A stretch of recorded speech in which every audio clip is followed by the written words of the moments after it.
Oh. Eh, hanggang ngayon, that is my stand. Gusto ko sanang makita.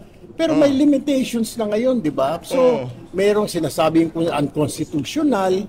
Oh. So, yun ang pinag-aralan ko these past few days. So ito lang po, theoretically po, kapag ho ba mamaya ay ilibing na ito ng mga senador, majority Nako. of them, ito pong impeachment na ito, case na ito, at sabihin nila, wala na, ibinabasura na namin ito.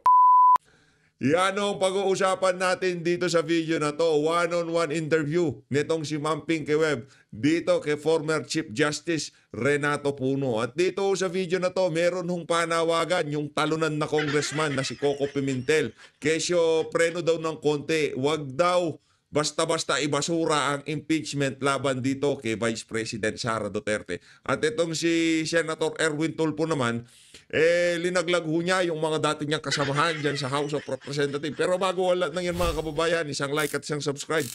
Masaya na ho tayo dyan sa mga gusto sumali sa ating community. Yung joint button, nandyan lang ho sa baba. Ayun na nga, 944,000 subscriber na ho tayo. Palakpakan, pambihira talaga yung mga kasamahan natin dito. Yung mga bagong subscribe, welcome po sa PH Update. Kung nag-subscribe kayo ng mga nakalipas na araw, kagabi, welcome ho kayo dito. Maraming salamat ho sa pagtambay dito sa PH Update.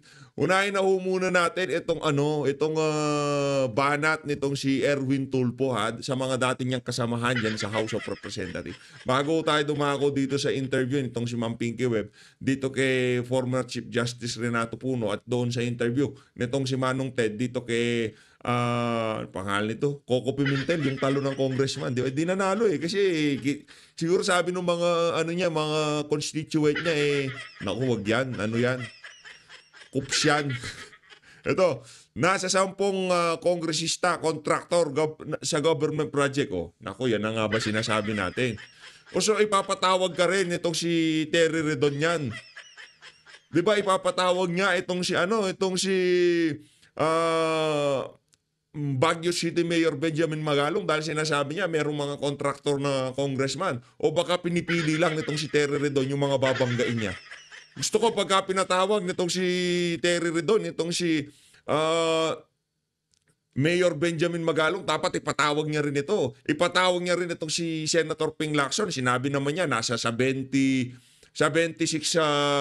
congressman kontraktor since hindi noong 2022 pa ho yan mga kababayan. Siyempre, kung noong 2022, marami nang nakakita na yung congressman na yan. Kuya Rian marunong kung paano paikutan sige.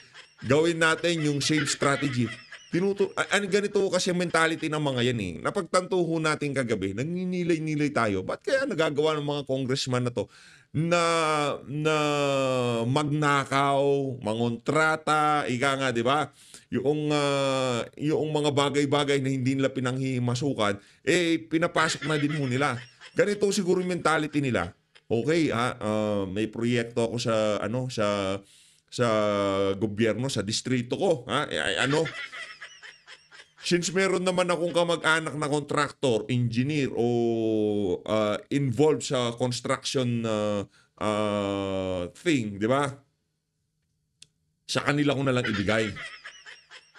O kung ako man ang mismong contractor, para to sa mga constituent ko, gagandahan ko to. Kaso along the way, nasilaw ho sa mga pera yung mga yan.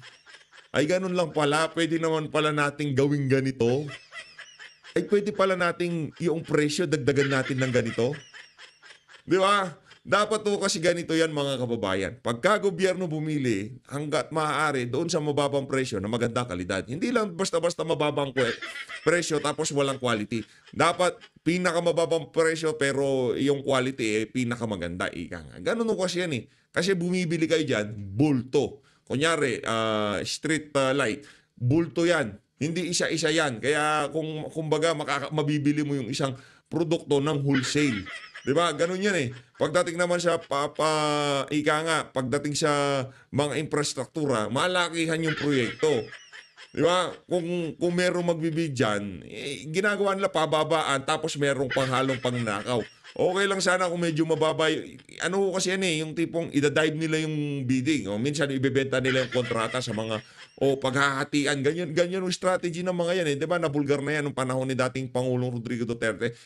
Maging mismo itong si Tatay Digong, hindi siya nagparinig. Eh. Sinabi niya kung paano yung strategy ng ika nga bidding sa pamahalaan eh. Yung magkakagrupo diyan, 'di ba? Magkakasama na sila diyan. Ida-dive nila, ika nga ibabagsak nila yung presyo.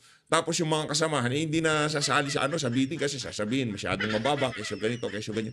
Pero sila din ho nag-uusap diyan. Kumbaga, yung winning bidder nalagayan na niya yung mga kasama niya. Kaya walang kwenta ho yan yung public bidding. Kabalbalan ho yan. Mga mga kamag-anak, mga kaibigan, mga ika nga kagolf, mga sila rin ho ang nandyan. Kaya pagka pinag-uusapan public bidding, wala hong mangyayari dyan. Kailangan ho talaga natin repasuhin ang buong sistema. At para dito kay Senator Erwin Tulfo, pagka nagkaroon ho kayo ng investigasyon dyan sa Senado kaugnay sa mga flood control, pangalanan niyo ho yung 10 na yan. Para talagang maghalo ng balat si Tinalupan. Kasi kung mananatili lang tayong ganito na nagpaparinig kagaya nitong si Senator Amy Marcos, wala ho tayong kaibahan sa mga manggagamit. Ay, sabagay manggagamit ka rin pala, no? Duterte supporter ka dati, di ba? Ngayon dahil pinupustura mo yung kapatid mong si Rapi Tulfo na maging presidente sa 2020, kailangan makiisa ka sa pagpapabaksak dito kay Bibi Sara. Ito, mga kamag-anak nitong si... Gang. Nagkasawa ng kaliukan ng kilos protesta, ha? Ang mga militanteng grupo sa iba't ibang bahagi ng Maynila para kondinahin ang nanonostra nila, nararamdaman nila na pagdedesisyon ng Korte Suprema na ibasura yung impeachment laban dito kay BP Sara. Pakinggan natin ang mga support. Na si Chis Escudero Oh. ay balak niyang i-dismiss Nako. o ibuksan ang impeachment court Oh. para litisin si Sara Duterte. Nako, ang problema dito mga kababayan, hindi mo ba kayo magwewelga para doon sa flood control? Yung mga pinsan nyo, taga Bulacan, taga NCR, di ba ho ba sila nalulubugan? Anak ng toko, bilyon ho, kada araw, bilyon ang ginagasta natin sa flood control, di kayo nagsasalita.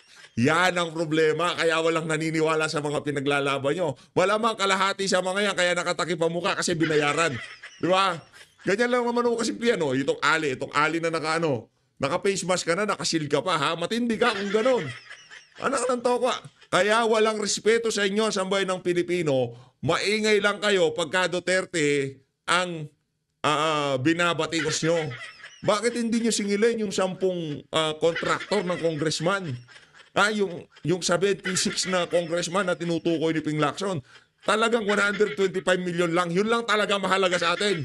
Hindi ko sinasabing maliit na mahalaga yun. 125 is 125 million. Pero dapat buksan din natin ang ating mga mata doon sa mga malalaking proyekto, malalaking gastusin ng pamahalaan na wala tayong nakikitang resulta. Yan, meron resulta yan. Yung mga anak natin, naprotektahan sa kamay ng illegal na droga, sa pagre-recruit ng mga kaibigan nyo. Kaya galit na galit kayo. Nung panahon ni Digong, hindi kayo makapag-recruit. I get it now. Akala nyo makakalusot kayo, ha? Yan ho, yung mga utak makakaliwa. Sympathizer ng mga makakaliwa.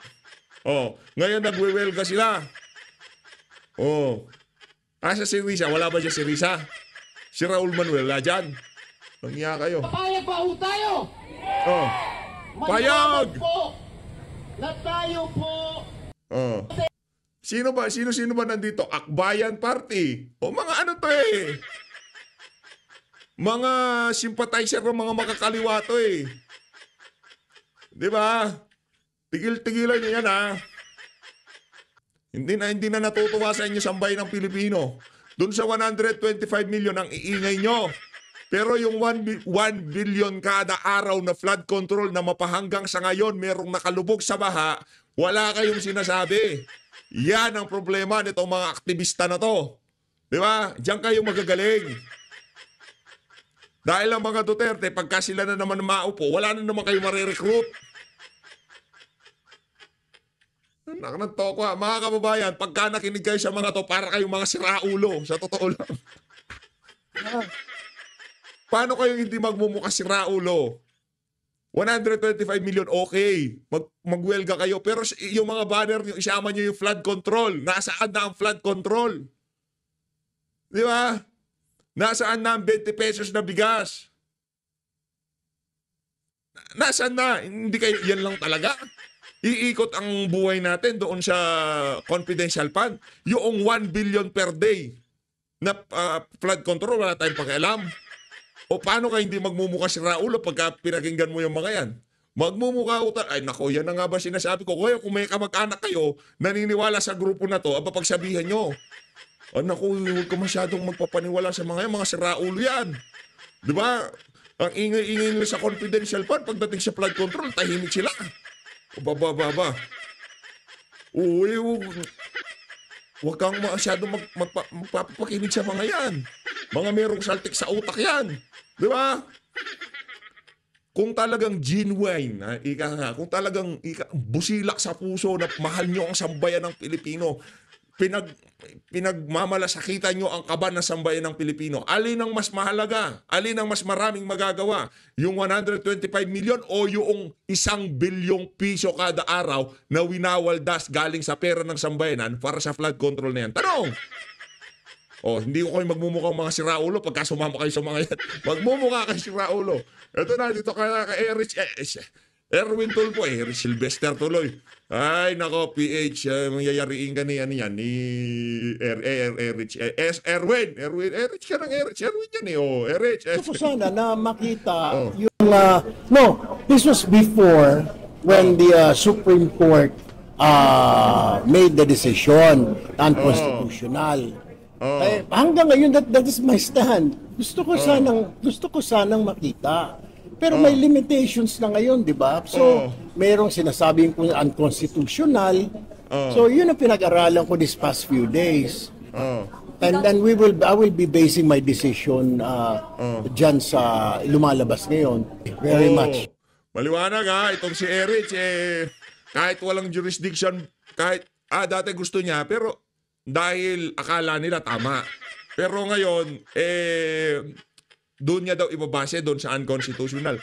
Kung ibabase mo doon, ayaw mo magkagulo ang sambayan ng Pilipino dito sa isa na to. Kasi ang ating mga kababayan na talagang ika nga nakikinig dito sa balita na to, hindi sila maingay sa social media. Nasa palengke sila, nasa ano. Pero alam nila na dapat sundin ang Korte Suprema. Alam mo nila na iintindihan na nga, mga kasama natin dito sa PH Update. Napakarami ho natin, magsama-sama tayo.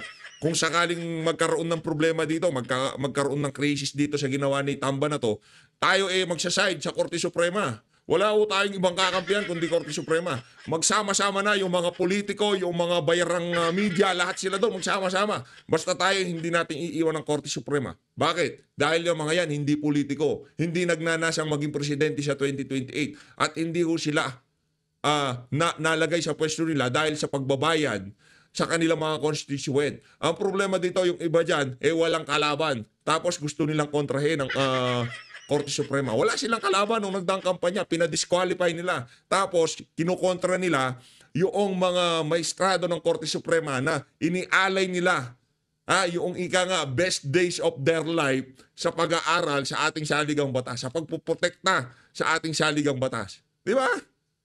Sino papaniwalaan nyo? Yung tumakbo nung nagdaang eleksyon, wala man nga lang kalaban? Pinadisqualify ang kalaban?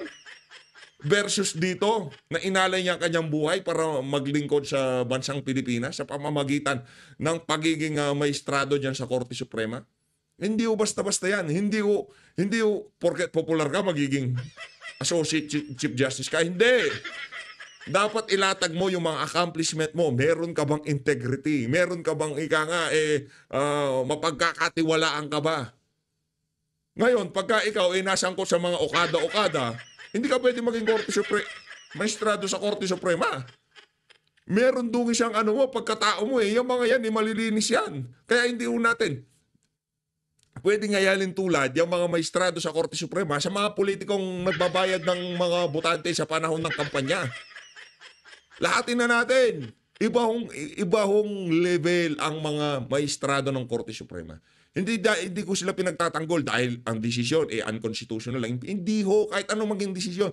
Doon tayo sa Korte Suprema. At least doon sa lugar na yon, alam natin. Hanggat maaari talagang iniiwasan nila ang politika. Doon sila, by the book sila. Sa saligang batas lang sila. Tama, mali. Hindi ko na kailangan tanungin mga kababayan natin dito dahil alam natin yun ang tama.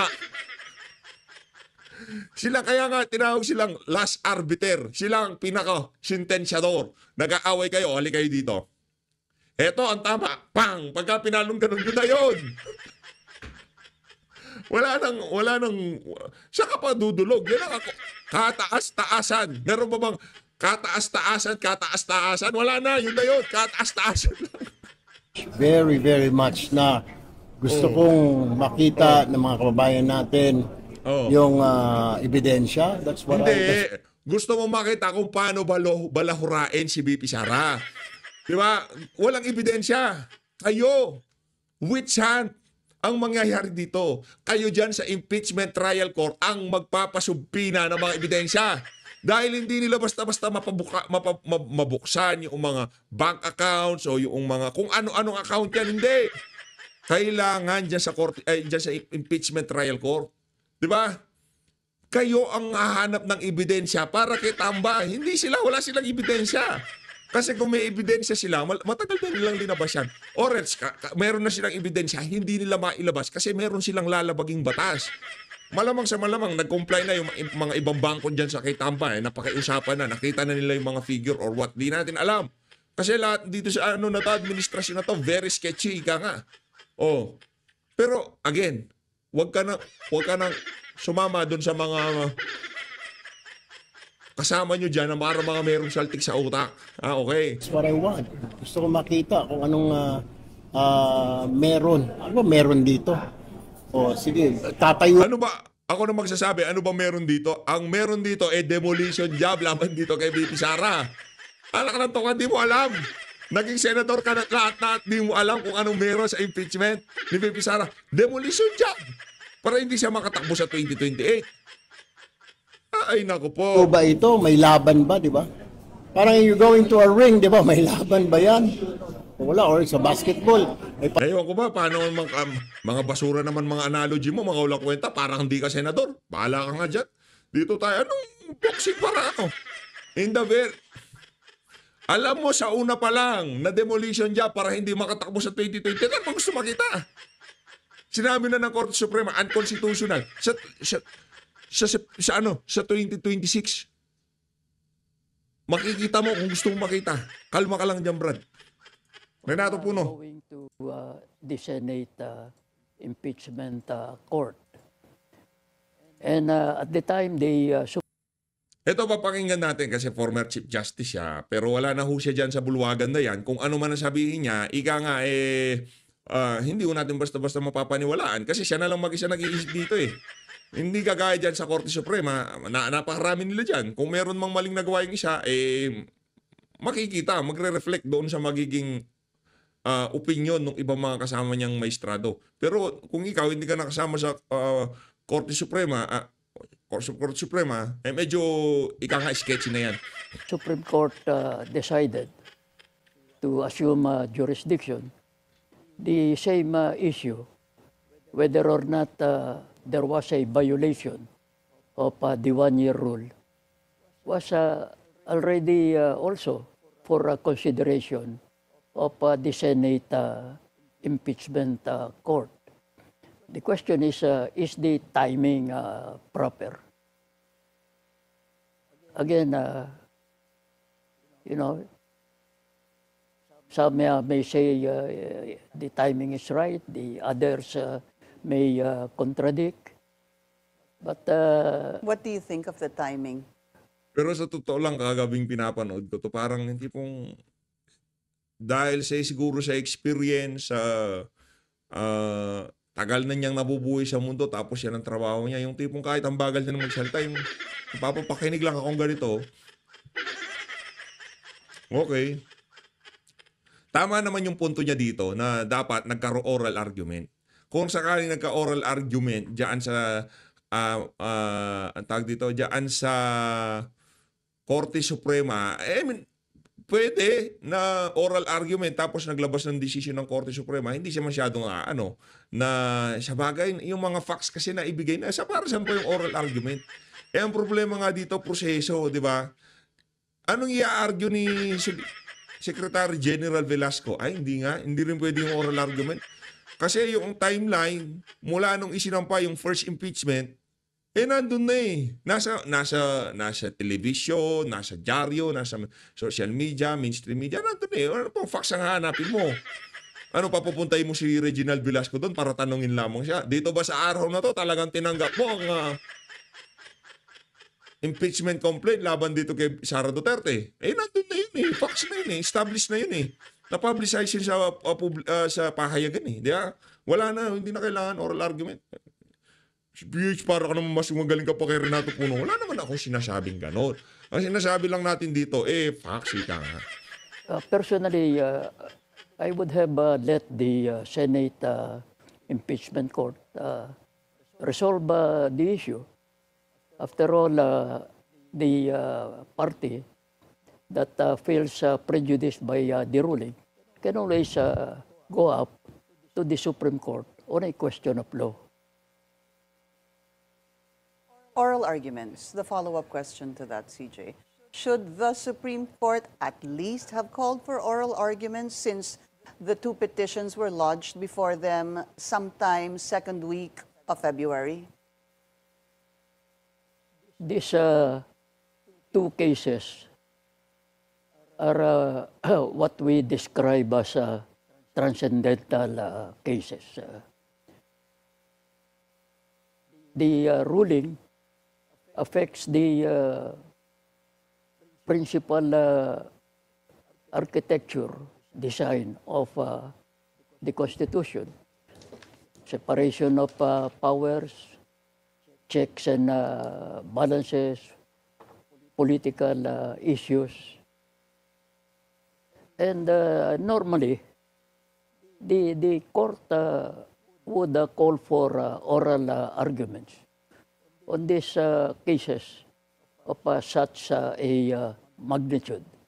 Not only call for oral arguments, but the practice is for the court to solicit the opinions of experts, the amicus curiae, and sometimes they solicit these opinions not only on the part of one expert, but on the part of several experts, so that the various dimensions of the case would really be brought to the Supreme Court for their consideration. And they call for oral arguments, especially when the facts are highly contentious. Hindi highly contentious yung facts. Kayo naman, Kala ko pa naman, puro wisdom ang maririnig namin sa inyo dito. Dito na nga tayo. Anong facts is highly contentious? Ewan ko ba sa inyo, former Chief Justice Renato Puno, ano na ho nangyayari sa inyo? Pero sigurado dito, hindi na kayo ang, ito, lagay ko lang dito. Ang sigurado lang ho dito, ako respeto pa rin kasi hindi naman politiko yan eh. Naratibo lang ng politiko ang inaano niya. Ang ano dito, ang facts dito, hindi na kayo ang Chief Justice. Hindi kayo kabilang sa sa mga maestrado sa Korte Suprema. Ngayon, ang ano pa na notice namin dito yung mga yung narrative nyo kung tawagin para kayong pinsan ba kayo ni Tamba? Meron ba kayong kaibigan ni Tamba? Okay. Sige. Dito tayo. Game. Nasa ating po niya ngayon si former Senate President, Yo! Senator Coco Pimentel Yan, sa yan ang gusto napaka-importanteng ko. isyong pambayan. Magandang umaga po, Yan. sir. Mas yang importante yan, pinakamahalaga yan ngayong mga panahon na to. Magandang umaga. Good morning everybody. Manuel, DJ Chacha, and sa lahat po ng nakikinig po. Salamat sa panahon ulit. Punta sa tanan. Good morning. Senator, klaro ho naman, niliwanag din kahapon ng Supreme Court na yung pong kanilang desisyon dito po sa impeachment case ni VP Sara ay final and executory, no? Ibig sabihin ho ba dito sa ngayon ay maaari na pong mamaya ang Senado ay agad nang tapusin ang isyong ito based on that decision? Is that the prudent way to do it? Or otherwise, maghintay pa po sa MR ng mga congressman? Ang balita na natanggap ko kahapon ay nakafile na ng motion for reconsideration ng House of Representatives, and then kumilos na daw ang Supreme Court at pinapa-comment na yung petitioners dun sa motion for reconsideration ng House of Representatives. Ewan ko kung natanggap na ninyo yung balitang yan, Yes. Manong Ted. At Yes, it is in our news now. Yes, sir. Yan po laman na po ng aming balita. Opo. So confirmed na yan. So that means kung ini-entertain na ng Supreme Court ang motion for reconsideration, ang pakiusap ko na lang siguro sa mga senador, mga dati ko rin kasama, lalo na doon sa nakabase yung kanilang desisyon sa desisyon naman ng Supreme Court. Since pinag-aaralan na rin ng Supreme Court o in-entertain ng Supreme Court ang motion for reconsideration, di maghinay-hinay sana sila. Wag na muna silang mag-decide on the part of the Senate, lalo na doon sa ang basis lang ng kanilang decision is the decision of the Supreme Court. Kasi Teka lang. Tuloy natin. Game. under review pa yan, nasa ngayon. ASA review. Ito yung ASA review. ASA review yung immediately executory. Yan. ASA review pa yan. Pambihira ka talaga, Brad. Ginugood time mo na naman kami. Ang sabi ng Korte Suprema, immediately executory. Anong ASA review pa yan? Attorney, Senator, Ginugood time mo kami, paano natin dapat tanggapin yung ganong mga uri ng salita and then the process of motion for reconsideration, considering na ang sinasabi kahapon din ng Supreme Court, kinlaro ng kanilang spokesperson na immediately executory yung kanilang desisyon, meaning... Ito minsan napapatanong ako sa mainstream media ba? Yun bang mga amo ng yung mga amo diyan sa mainstream media? Marami ho kaya silang mga kabalbalang ginagawa ngayong mga panahon na to. Kasi pati yung mga kilalang anchor na talagang kilala natin bilang tumatayo sa mga kabalintunaan sa pamahalaan, nagtutunog naratibo na sila ni Tamba. Napapaisip, ganun ba talaga? Pati itong mga amo dyan sa mga mainstream media na yan, talagang meron na rin kabalbalang ginagawa ngayong mga panahon na to. Kaya ganito na lamang ang nakikita natin na hindi naman sa pag-ano ito, napaka one-sided. Okay na umusga, sige, ano ba sa tingin nyo ang naratibong nangyayari sa social media kaugnay sa mga maiinit na usapin sa ating bansa? Ano bang ipinapalabas nitong mga mainstream media na to? Para ba sa sambayan ng Pilipino o para sa interes ng kanilang mga amo na kaibigan, ang mga matataas na opisyal sa pamahalaan? Anong lang naman? Ayun naman, hindi naman siya magtanong. No? Kumbaga, void from the very beginning ang impeachment complaint, and then they are entertaining the motion for recon. Paano ho natin to dapat balansehin sa ating kaisipan? Kaya nga, tanggalin natin yung kanina na automatic mo kasi nasabi na final and executory. Mukhang executory lang yung ginamit nila, hindi siya final. So, hindi pa siya final. Ibig sabihin, pwede pa talaga mag-motion for reconsideration para mabisita nila ulit yung kanilang desisyon. I'm sorry, it's immediately executory pala. I'm sorry po. Immediately executory. Yes, Opo.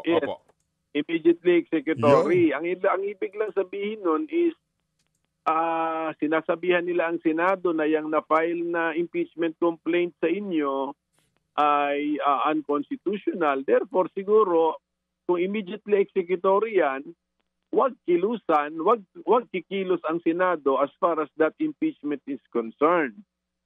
Pero, kung ako naman ay senador pa ngayon, pipigilan ko rin ang isang formal declaration na dinidismiss na namin ang impeachment complaint kasi nga, hindi pa siya final, subject siya sa motion for reconsideration.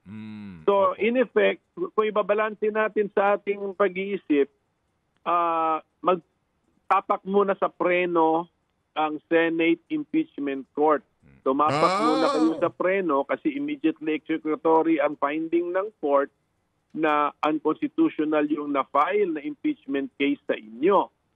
Pero tapos na ba yan? Yan na ba yung final say ng Supreme Court? Hindi pa. Motion for reconsideration and entertain. Kaya ulitin ko yung sinabi ko kanina, kung meron man na senador na ang kanyang decision ay sasabihin niya, ipapaubaya ko ang aking decision sa desisyon ng Supreme Court. Therefore, maghintay yung senador na yan sa final decision ng Supreme Court kasi pending pa ang MR, motion for reconsideration. Okay. So kumbaga po, sir, opo, yung statutory construction doon sa word na immediately executory ay forthwith executory. Tama. Oo, pero hinay-hinay lang din, basahin lang din doon.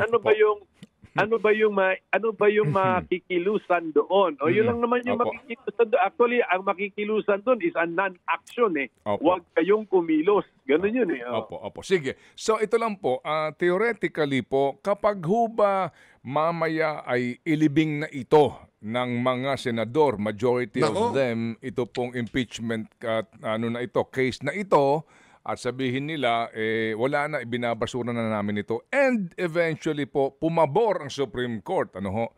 Sa pamamagitan po ng anumang pong milagro na mangyayari sa Padre Faura, pwede ba bang buhayin itong impeachment complaint nito? Paano po yun? Magiging, ano pong proseso? Teka lang. Meron dalawang meron dalawang istorya yan eh. Paano kung ibasura tapos pinanindigan ng Korte Suprema na basura talaga yung impeachment? Dalawa yan eh. Di ba? Ano yan eh, ika nga, kung hindi yan ang mangyayari, itong mangyayari. Ang senaryo ibinigay nitong si Manong Ted, paano pagka binasura sumunod ang Senado na basura na yung impeachment, tapos ang senaryo nitong si Manong Ted, sinabi ng binaliktad nila yung naging desisyon nila kahit na kagabi merong lumabas na immediately executory, yun yung kabilang side. Paano pagka sinabi ng Korte Suprema, wala. Binasura sa Senado, nanindigan lalo ang Korte Suprema. Dalawa side, di ba? Para mas masaya, hindi lang iisa. Senador. Yun na nga, mas mahirap ngayon yung gawin, di ba? Kaya nga, ang pakiusap na lang natin. Unanimous ang decision, anong mahirap yun? Loloko niyo naman mga sarili niyo. Kung ang decision ng isang senador, judge, ay binabase niya sa Supreme Court decision na under review, kasi mayroong motion for reconsideration, ang pakiusap natin doon sa Senator, judge, huwag ka na muna mag-final decision na dinidismiss mo na ang impeachment complaint kasi meron pang posibilidad miracle na ma-reverse ang 13-0 yata, 13 votes na decision. Pero depende naman yan kasi medyo marami ang may mga puna may mga observation against that decision So marami rin sumuporta pero marami rin ang nakapuna na medyo may mga assumptions doon na hindi factually correct. So kung doon nakaangkla ang desisyon, therefore apektado mismo yung final conclusion, hindi ba? So dito sa kasong ito, baka magkaroon nga ng miracle. Opo. At naniniwala ho ba kayo sa sinasabi po mismo ni former Chief Justice Renato Puno, sir, na nagdagdag ng panuntunan ng Supreme Court doon sa provision ng saligang batas, doon sa second mode of impeachment? Yung 1/3 votes lamang kinakailangan and immediately forthwith mag-proceed ng trial. Oo nga kasi ang gusto ng Supreme Court, pasagutin pa yung respondent kahit 1/3 na ang nagsabi na if mag-trial na tayo sa Senado, pasagutin pa doon sa House. Wala na po sa Constitution yan. Tapos ito nga ang nakakabahala. Yan ang problema Sinabi ni Antonio Francisco Jr. kagabi, kahit hindi ilinagay yan ng hindi ang ginawa lang ng Korte Suprema ay hindi sila nagdagdag, lininaw nila. Baka kasi hindi naiintindihan ng mga kachokarat itong si Coco Pimentel dyan sa House of Representatives, yung bahagi ng impeachment rule na yon. Wala silang dinagdag. Nandun na yon. Noong ginawa yung rules na yan na pinagbasihan yung Francisco ruling. Sabi nitong si Ernesto, pangalan, kalimutan ko. Bahala kayo dyan. Yung articles of impeachment na sabi Kalimutan ng ko pangalan. Constitution, pagka one-third na nakapirma sa verified complaint, ito na Ito. mismo ang yung articles of impeachment. Ang ginawa nung decision, trinato niya itong draft articles of impeachment. Ang layo na po nun sa Constitution, ginawa niyang draft. Hindi na yun draft. Sabi ng Constitution, yun na yun, ang articles of impeachment. So, Opo. tama po yung observation na marami atang detalye na pinasok itong desisyon na hindi natin mahanap sa Constitution. Kaya nga, pakiusap natin sa... Alam nyo ano yan ika nga, ramdam na kasi ng Korte Suprema, nakakailanganin ng mga ibang government official yan sa 2028 eh. Kaya kailangan talaga mailagay yan kasi protection yan ng mga impeachable government official pagka umupo na si VP Sara. Kung ako sa kanila, oohan na lang nila yan.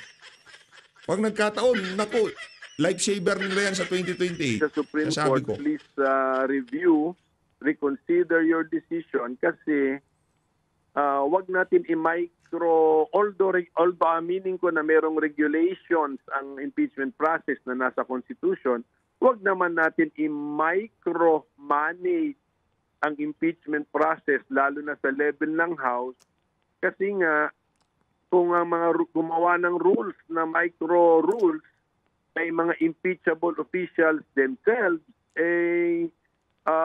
baka hindi po appropriate yon. Kasi lalo na kung ang ending ay mas pinahirapan ang impeachment process.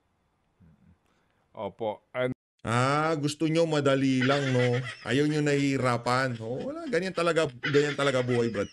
Ayun na nga, dito na natatapusin ang ating reaction video. Marami-rami po tayong pag-uusapan ngayong araw na to. Antabay lang ho kayo. Maraming salamat sa pag-support sa PH Update. Kung di po kayo nakasubscribe, alam nyo na ho gagawin. Hablutin nyo na yung cellphone ng katabi nyo. Iscan nyo na ho yung QR code na yan para makapag 1 million subscriber na ho tayo. Maraming salamat po mga kababayan. Mahalin natin ang Pilipinas.